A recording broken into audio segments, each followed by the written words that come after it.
What is up, everyone? So yesterday's video you saw I bought maybe the best or worst project cars that I bought so far, and that is a 1978 Porsche 911 SC. Second Porsche. SC, Super Carrera. Super Carrera. Okay. It makes it sound fancier, but it's not. It's like the base level, but Super Carrera. Sounds fast, it's not. You guys saw me fall in love with my 964. This is honestly what I was trying to get first because they're a lot more affordable, and they're honestly just such a great raw foundation to get into Porsches. But we're gonna do this a little differently. Today we're gonna talk more about that. We're gonna go through the car since we didn't go through it much in the last video. See if we did good on this buy or if I made a giant mistake. We're gonna find out today. I didn't tell the guys that I was buying this. It's quite a surprise to everyone, and Steve just saw it this morning, so go check it out. Steven, come peep the car I just picked up. Let's do it. New project. Oh, get the another one? P-car, baby. This is gonna be good. It's gonna be good. So what's the excitement? That's a Chevrolet. Oil cap. Short story is there's nothing exciting about this. It's a V8 short block Chevy. Yes. Small block Chevy. Small block Chevy. Yeah, small block Chevy. What do you think of the small block, Eric? They're cool. This one's not cool, but they could be cool. Not what I was expecting to see when I walked in here. Good, I love that. What should we do with this small block Chevy? Throw it away. No. You should turn it into one of them chainsaws they use in competition. Ooh, not a bad idea. I mean, I got a bunch of nitrous kits that'll fit on this thing. We can get crazy with We it. were actually told the engine has a bad head gasket. We're like, there's no way it's a bad head gasket. Brian pulls the valve cover off and look, you can see right away. It's getting cool. Thing fires right up though, man. But why is it, look at it, look at it. I was told it's like a brand new crate engine, well, like brand new like 30 years ago, but never really ran. It's got 2 roller rockers on it right there, brand new replaced. I don't know what the story is with that, but maybe he got scammed like 30 years ago. Brand new motor, I'll tell you that. The history of this car is a little, how you doing, you know? Headlights work. That's better than when I got mine. 964. That's the truth. That's not bad. It looks like nothing on the car works, so it's pretty impressive. It kind of feels sick in here, like you feel it in the chassis. Is it cool? I can't tell. Like, no, it sucks, right? But it feels kind of cool in here. All right, so this is the part where we're gonna start digging into the car, and honestly, we're gonna start pulling this car apart very, very shortly because the 350 small block, It's not staying. it's not staying in there. Not only is it hurt, like it literally is a blown head gasket, but it's just not the engine for this car. Sorry to burst some bubbles. So, yeah, sorry to hurt some people's feelings, but I think we could all mutually, I think we could majority agree that this thing is not the engine for this. I'm gonna hate myself if I don't rip on it a little bit before we take it apart, so let's get this thing outside and go have some fun. How's the window down? Is it electric?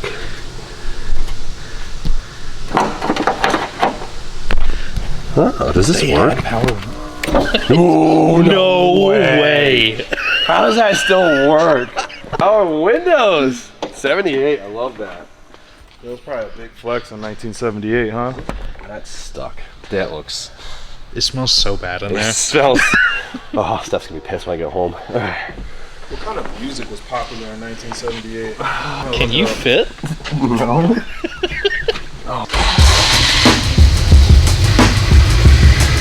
Oh my, it catches at the very top.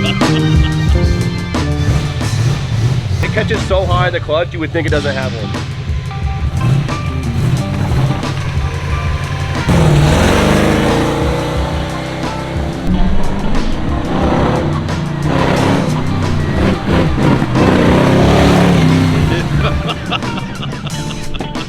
What a nut he is, huh? Doesn't sound happy. It does not sound like it's running fun. Yeah, no, it's not. Nothing's good. Nothing's tight. I want to do a donut so I bad. don't know if it's a good idea, but Should we try it? why not? I'll try it a little bit. If it doesn't kick out under its own, because I won't clutch kick it. Yeah. If it doesn't do it under its own power, Clutch kick.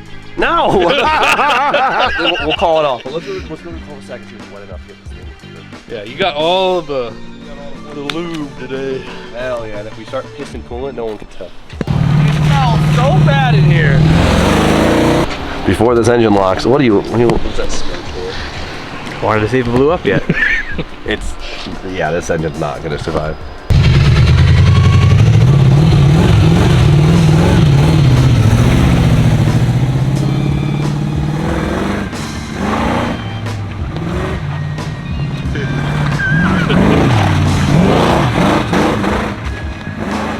It does not want to kick out.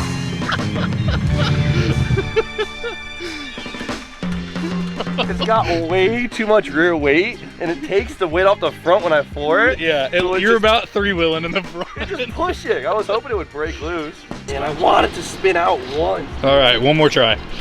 I feel like such a goofball just understeering through this thing.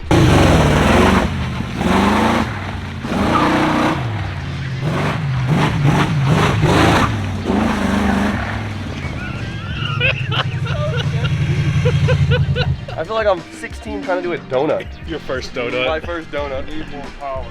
Need less weight. Less weight. Needs a clutch kick. It does. If I clutch kicked it, it would probably work. Clutch kick it. No, this trans is sensitive. Oh, is this, do you need this trans? Yes. Okay. I'm sorry. Like one of the good parts about it. Oh, I like almost did it. Kind of.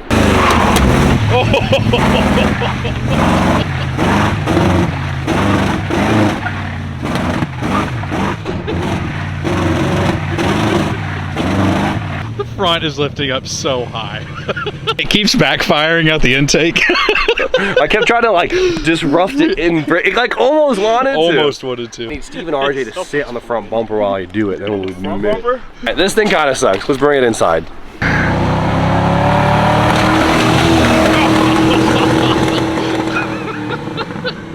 It's got covered in.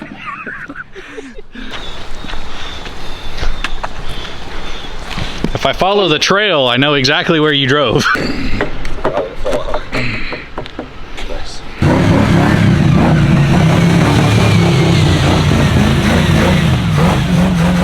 So before we take this car apart and just make it into this crazy deep diver project, let's go through what we got, really check the car out. We'll talk a little more about it. You guys can learn some more information about the car, see more about the swap, and that's what this video will be about. Sound good? You gonna say something? No, you're good. You're gonna look at Austin behind the camera right now. This dude's macking up a lollipop. Bro, lunch break today. Got it from Steve. One would do? Yeah, give him a lollipop, bro. Thanks, man. Appreciate that. You guys have probably seen this monstrosity of Bondo on the top of the car. So you saw in yesterday's video, Brian looked at it, and I was like, nah, we'll talk about that later on. Well, this is honestly the worst part about the car. I almost walked away from it. I was super close to walking away from it, and it was because of the roof skid. Now, you see some Bondo, and you're like, okay, dodgy bodywork, right? It kind of gets worse than that. Open up here, and you look at the underside of the roof skin, which would tell you all the mystery. You see Slick top. on top, sunroof on bottom. Not good, dude. The previous owner somehow sealed that. I don't know if he welded it, panel bonded it, did nothing and just bonded over it, and made it into a slick top that is really, really bad.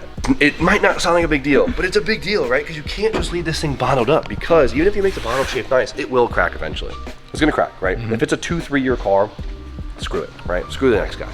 Matilda's dad, you know? Wormwood it. That's not how we do things, right? We have to replace the roof skin.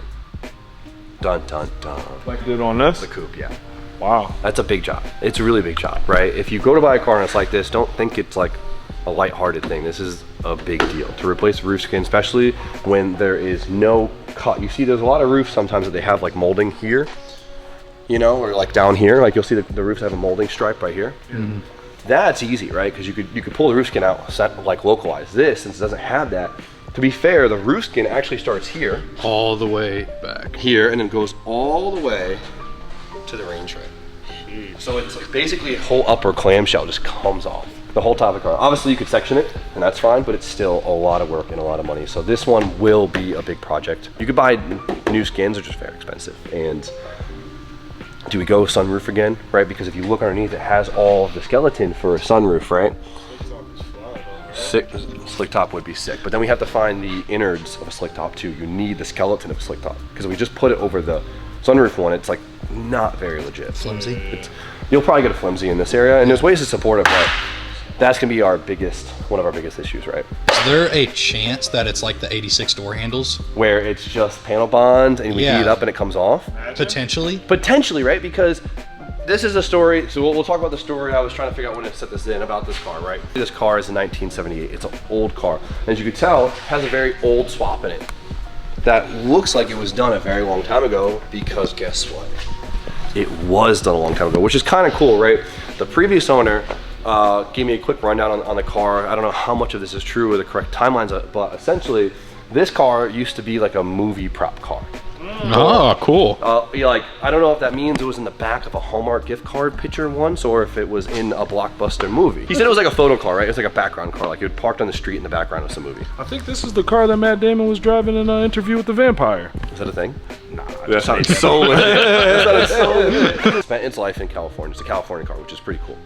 Then someone on the East Coast bought it, and it got shipped via train to the East Coast in the 90s. I think in the 90s, right? Very 90s thing to do. On the train, someone stole the engine out of it. No way. Yeah, how crazy It got is that? stripped on the train. It got. Stole the air-cooled bug engine. That's kind of gangs. Like something like just think about these. That's a heist. That's a heist. That's what I'm saying. That's not. That's what I said. It's a heist. Someone heisted the engine out of this thing on a train Yeah, I see people running on top of the roof of the train. with the tool bag. Like, Dun, dun. and then Steve's got the whole boxer engine in his arms, and we're just like.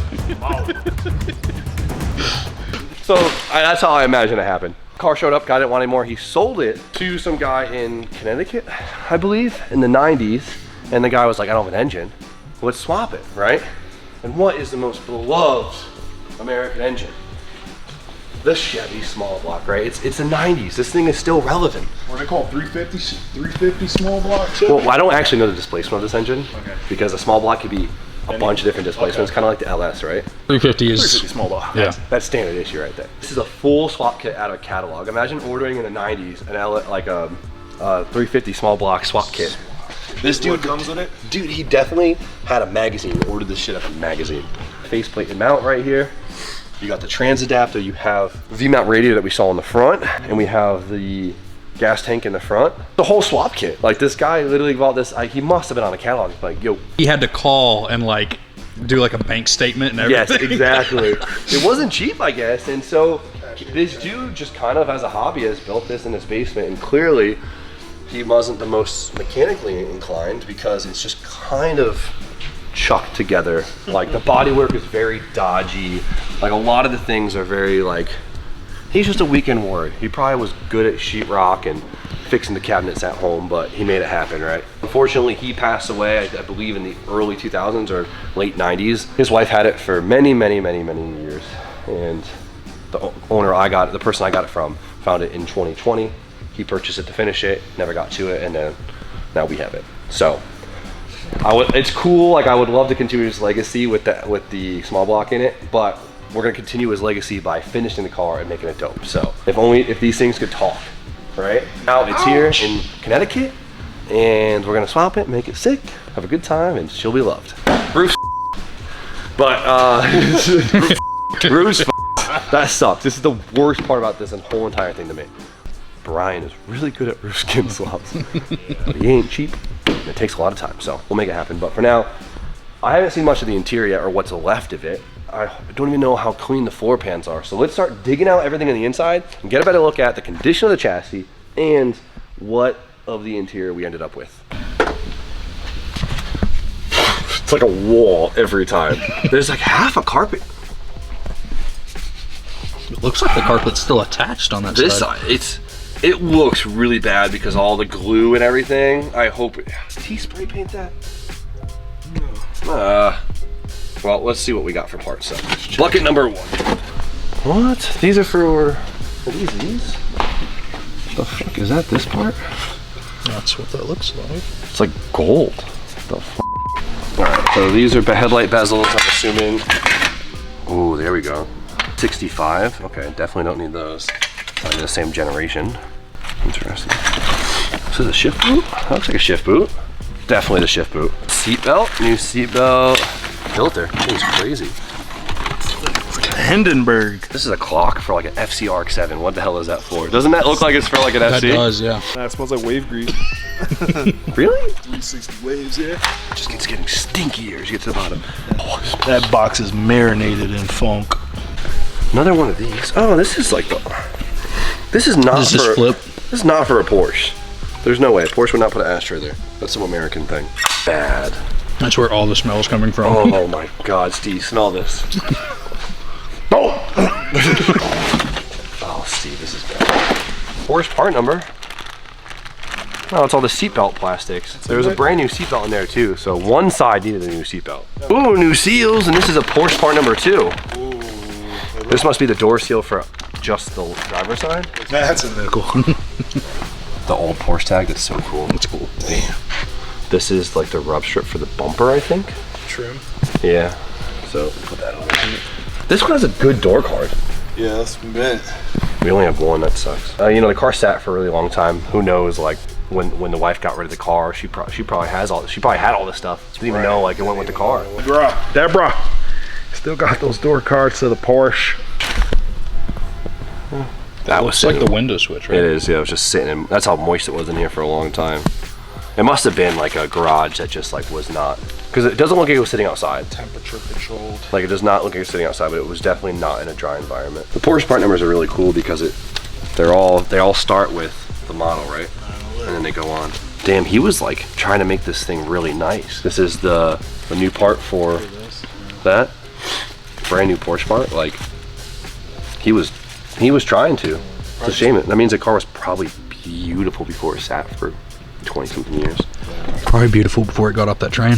Before the heist. Before the heist, yeah, that's probably mint. You have half of an old dash. This is the upper of a dash. You can get all the aftermarket pieces lower, but the upper is what you want to keep OEM. It's actually not in bad shape, dude. Why'd you have 2? Made in Germany. That's a nickel. There, store that nicely, Steve. You have one of the panels in the rear, which is actually in really good condition. It just sucks that it's the only one, right? Because we try to piece together rear interior, it'll like never match. Let's get the driver's seat out and we'll have a full look at the inside of this car. Hell yeah, this is a 10 mil that holds this down. That's crazy. You know what song came out in 1978? What? Macho, macho man. That's what he was bumping in this joint. Yeah, man. This is a funny time. Guys are probably cruising in this thing. Oh, well, no surprises.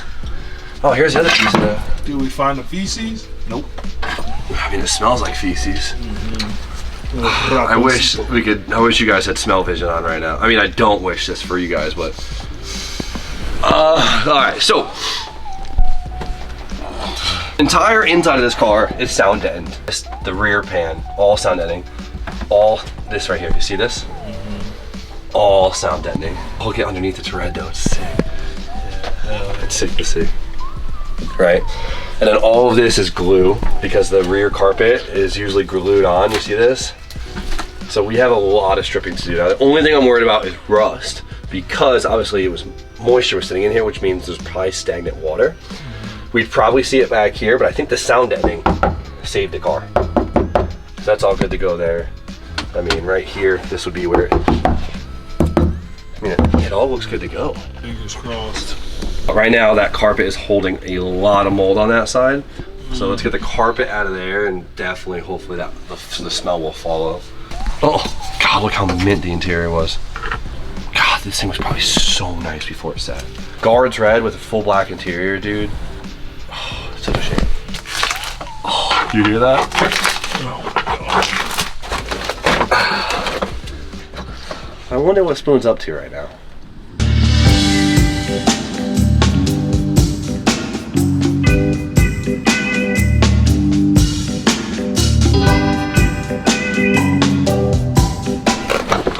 Oh my God. This is stiffer than the sock under RJ's bed. Got a little red panel. Oh, spider! Burn it down. Just like a little panel for the harness. That's cool. God, these are so much simpler than the 964. Like they're so minimalistic.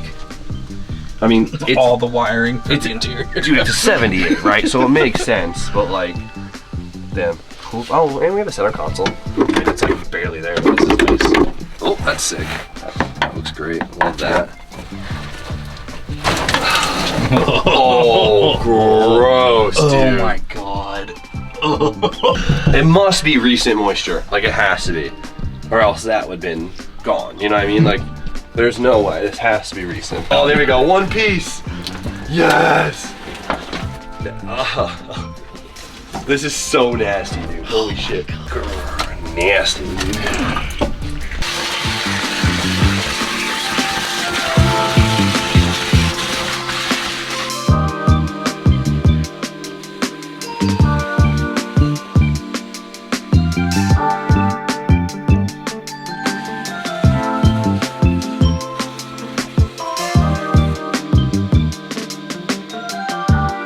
it's vacuum and stripped and it looks pretty good. Like, I mean, it looks crappy, but it's overall, it's good. All of the big stuff is off. Now it just needs many, many hours of getting all of this grime off, cleaning the surfaces and getting it ready to be kind of repainted, I can say, right? Besides that, like you could look how simple these cars are. Look, like there's nothing. The pedal box, that's all you get.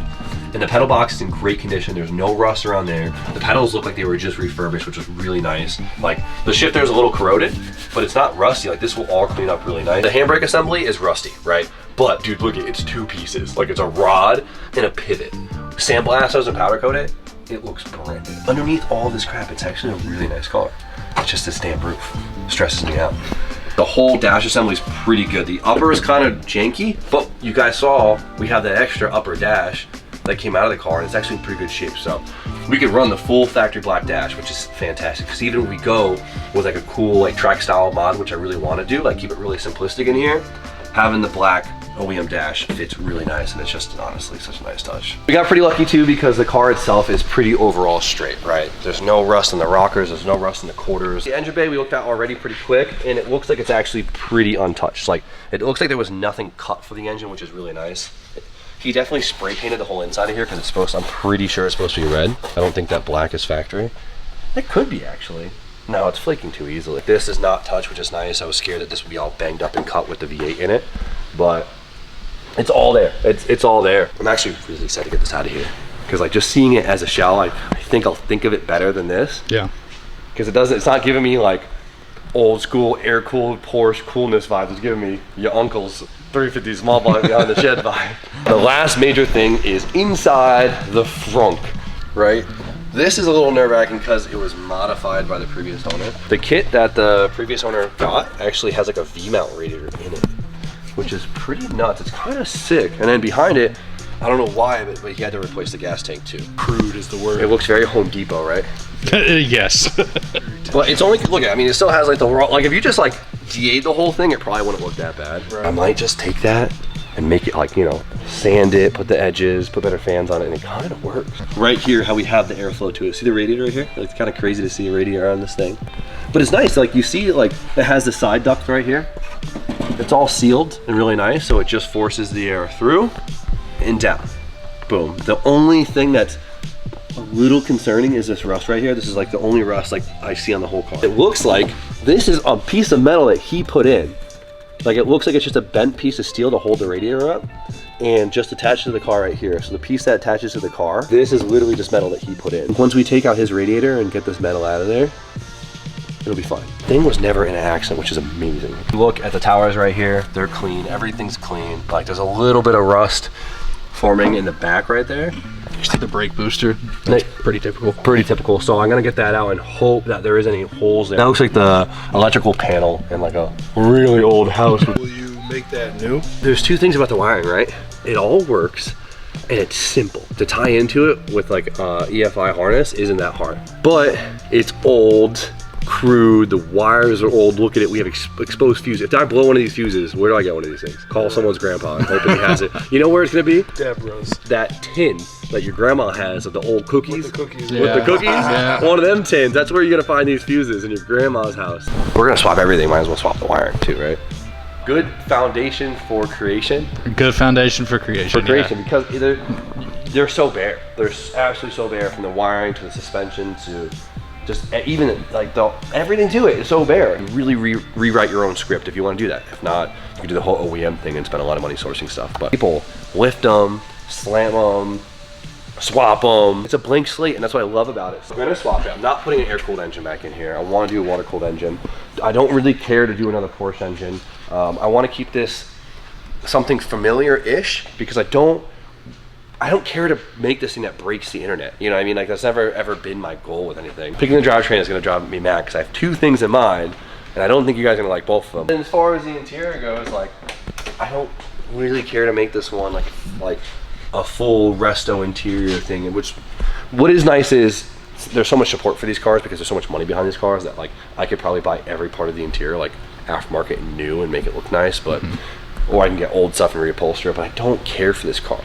Like if you want a nice G-body, you just buy a nice G-body. No matter which way you do it, it always ends up costing you a buttload of money, right? If you want it like that, but that's not what this is supposed to be. I think that's with any Porsche. I'm thinking We do stripped interior. We do something cool. We do like the weekend race car. I think these cars pulled off really well. Paint the interior. We'll do RS door cards with the pool card. Half cage, bucket seats. Like, I think it'll be sick. And then Whatever we decide on, it's gonna be sick. We make good shit. It's gonna be sick. Like, have we missed yet? We have a lot of stripping to do, but we'll save that for next time. So thank you guys for watching me ramble on for the last 30 minutes. I appreciate it, but I'm very excited. I'm honestly extremely excited for this project. And it's gonna be a fun one. For now, you guys know the deal. Like, comment, subscribe. Stay tuned for more content, and we'll see you guys very shortly.